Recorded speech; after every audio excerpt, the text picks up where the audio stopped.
Let's start with The Legend of Zelda Breath of the Wild. From the very beginning, you're dropped into this massive open world, and it's completely up to you what to do next. No hand-holding, no strict path, just pure, unfiltered exploration. One of the coolest things about Breath of the Wild is the sense of freedom. You see a mountain way off in the distance? You can climb it. You spot a random little forest on your way to a shrine? Go explore it. You might find a secret or even stumble on a side quest. And the game rewards you for being curious. Everywhere you go, there's something hidden, some surprise, some little detail that makes you feel like the developers thought of everything. And speaking of surprises, the physics and chemistry systems in this game are unreal. You can use the environment to solve puzzles in ways that feel totally unique to you. Like, if you're clever enough, you can create crazy solutions to puzzles that don't even feel right. But the game encourages that. You can even use metal weapons to attract lightning during storms or set grass on fire to create updrafts for your glider. It's like a sandbox that's just begging you to mess around and get creative. And let's not forget the combat. It's challenging, but in a really rewarding way. You don't just mindlessly hack and slash. You need to time your dodges, be aware of your surroundings, and think about your strategy. The weapon durability system is a hot topic, but honestly, it adds to that survival feel. You're encouraged to experiment with different weapons and tactics, which keeps things interesting. Next we have Max Payne 3. One of the things that hit me right away was how smooth the gameplay is. The gunplay is so satisfying. That bullet time mechanic is still here, and it's just as awesome as ever. Nothing beats diving through the air in slow motion, watching bullets fly by, while you take down a group of bad guys in a ridiculously cinematic way. I've got to say, Rockstar really nailed the action sequences. You feel like you're playing through an action movie, especially with how they blend the cutscenes into the gameplay seamlessly. It keeps you hooked the entire time. The game does a great job of blending the old and new. It's still got that noir vibe in the narrative and Max's inner monologues, but with a fresh twist. And while it's different from the first two games, it feels like a natural progression for Max as a character. He's still trying to run from his past, but no matter how far he goes or how many bullets he fires, he can't escape it. And honestly, he's pretty much at rock bottom when the game starts. You can really feel the weight of everything that's happened to him. I think one of the things that surprised me was how tough it can be. It's not an easy game. You really need to think about how you approach each situation. Especially when you're low on ammo or painkillers, it makes every decision count, and every time you survive a brutal firefight, you feel like you earned it. So yeah, if you love intense action, a deep emotional story, and a character who's as flawed as they come, Max Payne 3 is absolutely worth your time. It's not just a game, it's an experience, and one you won't forget anytime soon. Next we have Kingdom Come Deliverance. It's not your typical medieval RPG, and that's exactly what makes it so special. When I first started, I was blown away by how grounded it feels. You're not some chosen one or knight in shining armor. You're just Henry, a blacksmith's son. And that's one of the best things about it. The game doesn't hold your hand, and it really throws you into this unforgiving world of Bohemia. It's gritty, realistic, and refreshingly different from other RPGs that lean into fantasy. The realism in this game is next level. There's no magic or dragons here. Everything is based on actual historical events, and the attention to detail is crazy. The armor, the weapons, the way people live. It's all so authentic, and that extends to the gameplay too. The combat system, for example, is super unique. It's not just about button mashing your way through fights. It's tactical, slow-paced, and takes a lot of practice to get right. Sword fighting in particular feels so different from any other game. It's all about timing, positioning, and strategy. You really need to pay attention to how your opponent moves. What I love about Kingdom Come Deliverance is how immersive the world is. The landscape is stunning, and the towns and villages feel alive. You walk through the streets, and people are going about their daily routines. There's a sense that life continues, whether you're there or not. The historical accuracy is something else too. The game takes place during an actual period in history. You can tell they've poured so much effort into making everything feel as true to the time as possible. Next we have Infamous Second Son. It's such a great pick when looking back at favorite games, especially after all these years. It's one of those games that might not always get mentioned in the big best of all time list, but for those who played it, it really leaves a lasting impression. The game came out as one of the earlier titles for the PS4, and honestly, it still holds up really well. You step into the shoes of Delson Rowe, a rebellious guy who suddenly gets these insane superpowers. What I love about the game is how good it feels to actually use those powers. Whether you're running up buildings, gliding through the air, or just wrecking shop with your abilities, the movement and action feel super smooth and fun. The game absolutely nails that sense of power, which, let's face it, is what we're all here for in a superhero-style game. Seattle is the backdrop for all the action, and they did such a good job with the city's vibe. It's not a carbon copy of the real Seattle, but it's got enough personality to feel alive, and the way the environment changes based on your actions is a nice touch. That whole dynamic, where your choices matter, whether you want to be a hero or lean into a more destructive, rebellious path, adds a layer of replayability. And honestly, both paths are equally fun. Infamous Second Son really nails that feeling of freedom, and the pacing keeps you engaged from start to finish. It's one of those games where you can easily lose hours just exploring, testing out your powers, and getting into epic showdowns with the game's enemies. And even though it's been a while since it first dropped, it's still a total blast to revisit. Next we have Red Dead Redemption. Even after all these years, it's one of those games that still holds a special place in gaming history. It's more than just a cowboy game. It's a deep, emotional journey set in the fading days of the Wild West. You play as John Marston, a former outlaw, trying to leave his past behind. But of course, it's never that simple. The game's world, story, and characters are all top tier, pulling you into this incredible open-world experience. The gunplay is smooth, with that satisfying dead-eye system that lets you slow down time and pick off targets with precision. Whether you're involved in epic shootouts or quick-draw duels, the action feels cinematic and intense. But it's not all about combat. You can spend just as much time exploring, engaging in side missions, or even playing mini-games like poker and horseshoes. The story is also a huge draw. John Marston's journey is one of redemption, family, and loyalty, and it's so well written.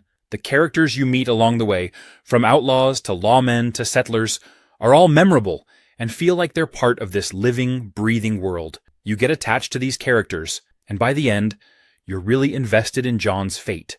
The emotional weight of the story is one of the reasons why this game is still talked about as one of the best. The ending, without spoiling anything, is one of the most impactful and talked about conclusions in gaming. It's the kind of story that sticks with you long after you've finished it. If you're a fan of open-world games or westerns, Red Dead Redemption is an absolute must-play. Next we have Yakuza 0. If you haven't played Yakuza 0 yet, you're seriously missing out. This game is a wild ride from start to finish, blending an intense crime drama with some of the most hilarious and offbeat side content you'll ever see. It's a prequel to the Yakuza series, diving deep into the backstories of Kazuma Kiryu and Goro Majima, two of the most beloved characters in gaming. What makes Yakuza 0 stand out is its balance between serious storytelling and wacky, fun gameplay. The main plot is filled with twists and turns, focusing on Kiryu's involvement in a real estate war that puts him at odds with the Yakuza and Majima's quest to regain his honor within the underworld. Both storylines are gripping, emotional, and will keep you hooked from start to finish. But where Yakuza 0 really shines is in all the insane side activities you can dive into. You can do everything from singing karaoke and disco dancing to managing a cabaret club or dominating the real estate market. It's packed with content, and you'll never be bored exploring the many things this world has to offer. One minute you're locked in a dramatic fistfight, and the next you're crushing it at karaoke or solving the most bizarre side quests you can imagine. The combat is fast-paced and a lot of fun. Both Kiryu and Majima have multiple fighting styles, which you can switch between in real time. It gives you a ton of options for how to take down enemies, and the combat is packed with stylish, over-the-top moves. The heat moves, those flashy finishers, never get old, and they're super satisfying to pull off. Next we have Death Stranding, one of the most divisive games out there. When this game dropped, it was like half the gaming community loved it, and the other half was just like, what is this? It's a Hideo Kojima game, so you know it was going to be unique. But Death Stranding took that to a whole new level. Instead of fast-paced action or combat-heavy gameplay, you're a delivery guy in a post-apocalyptic world. It's a game about walking, hiking, and yes, carrying boxes. People were super confused by the whole concept, especially because the marketing was so mysterious. The trailers didn't really explain much, And when players realized they'd be spending a lot of time delivering packages across desolate landscapes, some were disappointed. It wasn't the action-packed game people expected from the creator of Metal Gear Solid. But here's where the game shines. Death Stranding isn't trying to be a traditional game. It's about the journey, the connections you make, and the feeling of isolation in a broken world. And if you get into that mindset, the game is really something special. It's strangely relaxing, even though it has some seriously intense moments. The way it handles the idea of connecting players, allowing you to help out others in the world by leaving equipment or building structures, was pretty innovative. It made the world feel shared, even though it's a single-player game. Sure, it's not for everyone. If you're looking for constant action, Death Stranding might not be your cup of tea, but if you're in the mood for something different, something that really takes its time to build atmosphere, it's a game that delivers a unique experience. Next we have Borderlands 3. The combat in Borderlands 3 is just pure, unfiltered chaos in the best way possible. You've got guns that shoot other guns, grenades that create black holes, and even weapons that yell insults while you fire them. It's not just about how many guns there are, though there are a lot. It's how creative and ridiculous they are. Every time you pick up a new weapon, you never know if it's going to completely change how you play, or just make you laugh out loud. And let's not forget the movement. They've really amped it up in this game. You can slide, mantle, and just zoom around the battlefield like a maniac. It makes every encounter feel dynamic and keeps the adrenaline pumping. There's nothing quite like sliding into cover, tossing out your action skill, and watching as absolute mayhem unfolds around you. Now let's talk about the world. Or should I say worlds? This isn't just Pandora anymore. Nope. Borderlands 3 takes you to multiple planets, each with its own unique vibe. You've got lush jungles, neon-lit cities, and even deserts that feel alive with danger and opportunity. It's a visual feast, and the art style? Still that iconic comic book-inspired look, but sharper and more vibrant than ever. It's like someone took a Saturday morning cartoon, threw in some chaos, and cranked it up to HD. Now, I know some people think the story in Borderlands 3 might be a bit wild or over the top, but that's kind of the point. It's unapologetically zany. And for me, that's a big part of the charm. It's not trying to be deep or serious. Next we have Far Cry Primal. If you've played other Far Cry games, you might be expecting guns, explosions, and chaotic mayhem, right? Well, throw all of that out the window because this time, we're stepping way back in time, like 10,000 years back. Instead of modern weaponry and cars, you're rocking spears, bows, and a few other prehistoric tools that make you feel like a true Stone Age warrior. And honestly, it's such a refreshing change. There's something incredibly satisfying about hunting with a bow you crafted yourself, or sneaking through tall grass with a spear in hand, ready to take down a woolly mammoth. You feel connected to the land in a way that's hard to describe. You've got lush forests, snow-capped mountains, and rivers that glimmer in the sunlight. And it's alive with creatures you'd expect in the Stone Age. Saber-toothed tigers, mammoths, bears, you name it, it's probably roaming around. One of the coolest parts of the game is the beast taming. Yes, you can actually tame animals. Imagine being followed by your very own saber-toothed tiger, or having a giant bear at your side, ready to wreck anything that crosses your path. It's as awesome as it sounds. The game lets you bond with these creatures, and they're not just tools. They feel like companions. Honestly, it's kind of heartbreaking if you lose one in battle. What I love about Far Cry Primal is how it makes survival feel primal. You're not just running and gunning, you're scavenging, crafting, and fighting for every inch of progress. If you're craving something different, something that feels both challenging and rewarding, give this game a shot. Next we have Evil West. If you're into games that let you feel like a total badass while fighting supernatural creatures, this one's for you. It's like Red Dead Redemption meets Van Helsing, but with way more punch. First off, the combat is brutal. You've got this mix of melee and ranged weapons that keeps things interesting the entire time. One moment, you're blasting vampires with a rifle, and the next, you're smashing them into pieces with an electrified gauntlet. The flow of switching between weapons and powers feels so natural. I loved how I never felt stuck using one method. The game just encourages you to get creative with the chaos. The story really surprised me too.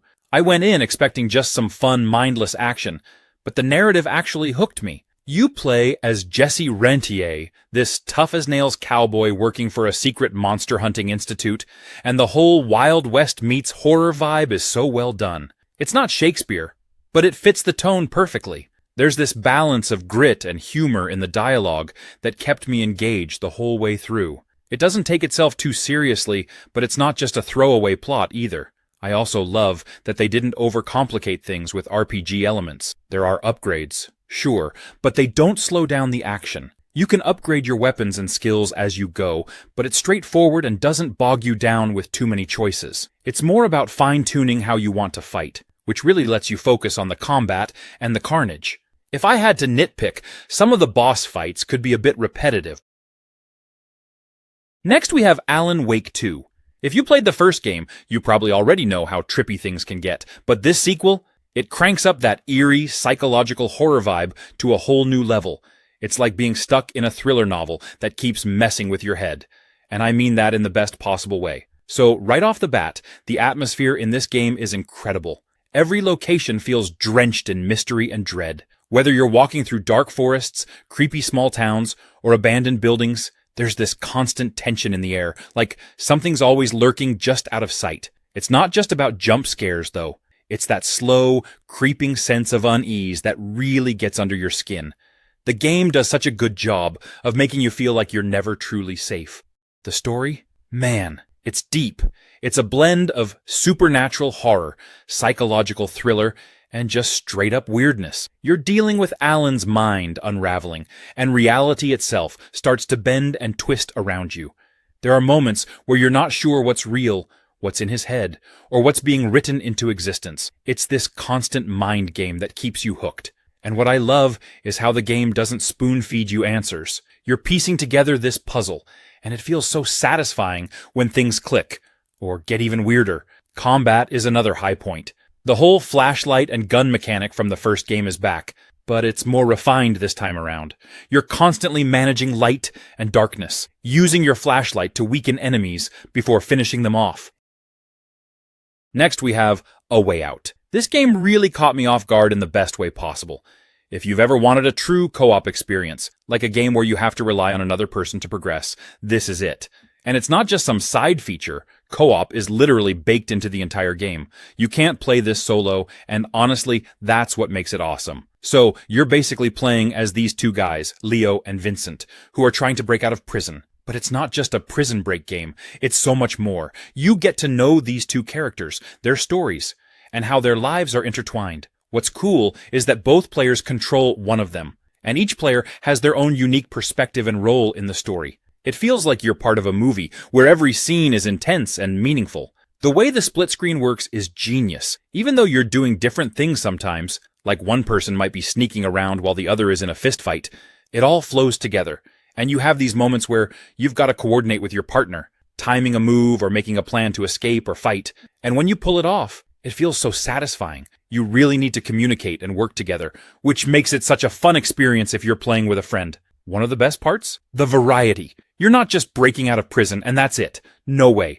There are car chases, stealth sections, emotional moments, and even a few mini-games that you wouldn't expect. What I love is how the story keeps building.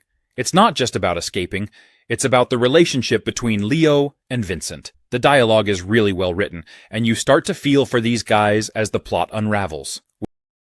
Next we have Hogwarts Legacy. Honestly, this game is like a dream come true for anyone who's ever wanted to live out their Hogwarts fantasy.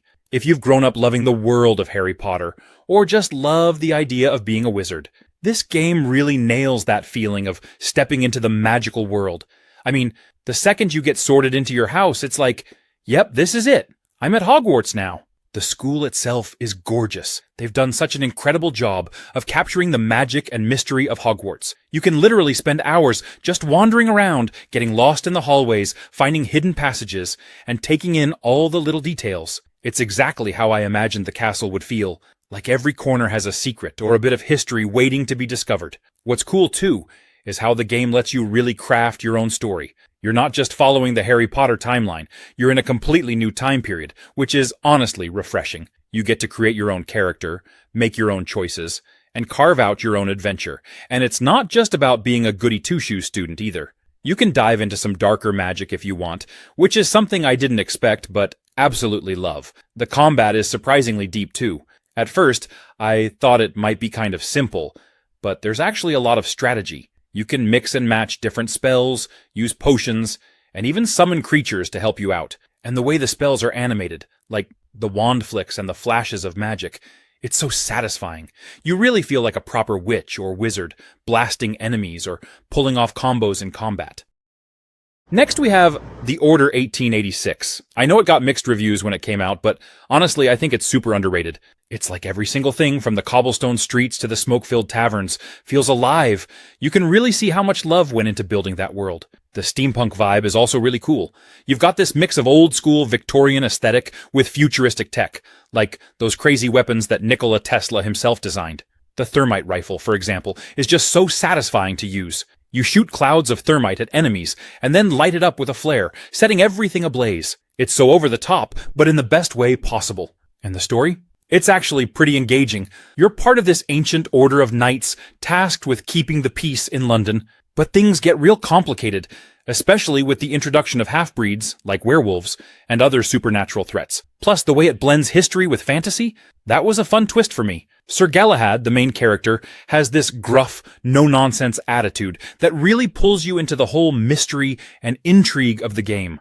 I liked how he's conflicted, dealing with betrayal and questioning everything around him. It gave the game more emotional depth than I expected. The gunplay is solid too. It's not a massive open-world shooter, but for a more linear experience, the mechanics work great. Each weapon feels unique, and the cover system is smooth. And those cinematic QuickTime events, I know some people aren't fans of QTEs, but here they blend so well with the action. It feels more like you're playing through a movie. Next we have The Last Guardian, one of those games that had so much hype but didn't quite land for everyone when it came out. I mean, this game was in development forever. It was first announced back in 2009, and people were excited because it came from the same team behind ICO and Shadow of the Colossus, two absolute classics. But by the time it finally released in 2016, it felt like the gaming world had moved on, and the expectations were sky high. The controversy with The Last Guardian mainly came down to its controls, and the AI for Trico, the giant bird dog creature that's basically your companion throughout the game. Trico is central to the whole experience, and players were supposed to bond with it. But here's the thing. Trico is stubborn. It doesn't always listen to your commands, which frustrated a lot of people. Some players were like, why isn't this thing doing what I want it to do? But if you think about it, that's kind of the point. Trico isn't just a tool or a simple AI. It's meant to feel like a living creature with its own personality, and sometimes that means being a little unpredictable. Another thing people struggled with was the camera and controls. They felt a bit clunky and dated, which made navigating the beautifully crafted world more challenging than it should have been. In an era where gamers expect smooth controls, this was a big sticking point for a lot of folks. But if you could get past that, there's something magical about the game. The bond between the boy and Trico, it's incredible. Next we have Middle-earth: Shadow of War. It got a bit of a rough start, but honestly, deserved way more love than it got. Now, when it dropped back in 2017, the game had a lot of expectations riding on it because Shadow of Mordor was such a hit. And Shadow of War did a lot of things right, but there's no denying it also stirred up some serious controversy, which didn't help its case at launch. First, let's get the big elephant in the room out of the way. The microtransactions. Yep, that's where a lot of the initial hate came from. It was a single-player game, but Warner Bros. Thought, hey, let's toss in loot boxes and microtransactions. Gamers were not having it. Understandably, no one wants to feel like they're being nickeled and dimed in a story-driven experience. What's wild, though, is that they eventually removed the microtransactions completely. But by then, the damage had already been done. A lot of people had already written it off. And that's a real shame because, beyond all the controversy, Shadow of War had so much going for it. First off, that Nemesis system, still genius. I mean, creating rivalries with orcs who remember you, plot against you, or come back from the dead for revenge. It's such a unique mechanic that really makes every playthrough different. The world felt alive, chaotic, and personal, in a way most open-world games dream of achieving. Then, there's the scale of the game. They took what worked in Shadow of Mordor and just made it bigger. More fortresses to conquer, more regions to explore, and even more dynamic relationships with your followers and enemies. Next, we have Rage 2, a game that promised chaotic open-world fun, but didn't exactly blow everyone away when it launched. It's one of those games that had all the ingredients for success, but for some reason, it didn't quite stick the landing. Still, if you actually dive into it, there's a lot to love. What was the controversy here? Well, part of the issue was the huge expectations. The first Rage was pretty well received for its time, but it had some flaws. So when Rage 2 was announced, people were hoping for this massive improvement. Bethesda hyped it up with colorful Mad Max-style marketing and promised a game that was over the top and action-packed. But when players got their hands on it, some felt like the open world was a bit empty and didn't deliver on all that excitement. A lot of people also criticized the story, or the lack of one. The game didn't take itself too seriously, which in some ways was fun. The main narrative didn't really pull you in, and some players felt like the game's focus on pure action left the story feeling a little thin. If you were expecting deep lore or compelling characters, it might not have been what you were hoping for. But here's where Rage 2 shines, the combat. If you're a fan of fast, frenetic, chaotic gameplay, this is where the game really delivers. The gunplay feels tight, satisfying, and absolutely brutal. You've got all these cool powers and weapons that you can mix and match, which makes every fight feel dynamic and fun. You can slam enemies into the ground with special abilities and shoot them to pieces with a range of awesome weapons. Next we have Shadow of the Colossus. It's like one of those rare experiences that just sticks with you long after you're done playing. The whole concept is so simple, but so powerful. You're just this guy trying to save someone you love. And the only way to do it is by taking down these massive colossi. There's no filler, no random enemies, no side quest. It's just you, your horse, and these gigantic creatures scattered across this lonely, mysterious land. And honestly, that simplicity is what makes it so impactful. Every fight feels epic, and the quiet moments between each battle just hit different. The colossi themselves are incredible. Each one feels like a puzzle in its own right. It's not just about slashing away at some big monster. You've got to figure out how to climb them, where their weak points are, and how to use the environment to your advantage. I remember the first time I saw one of those things. It's just so big. You feel so small and insignificant.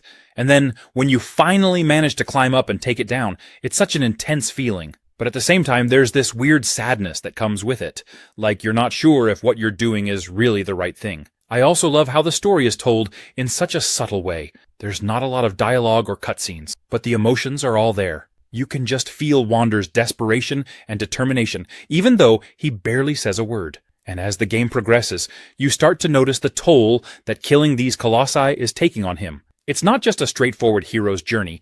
There's a price to pay, and that becomes more and more clear as you go. Next we have Days Gone.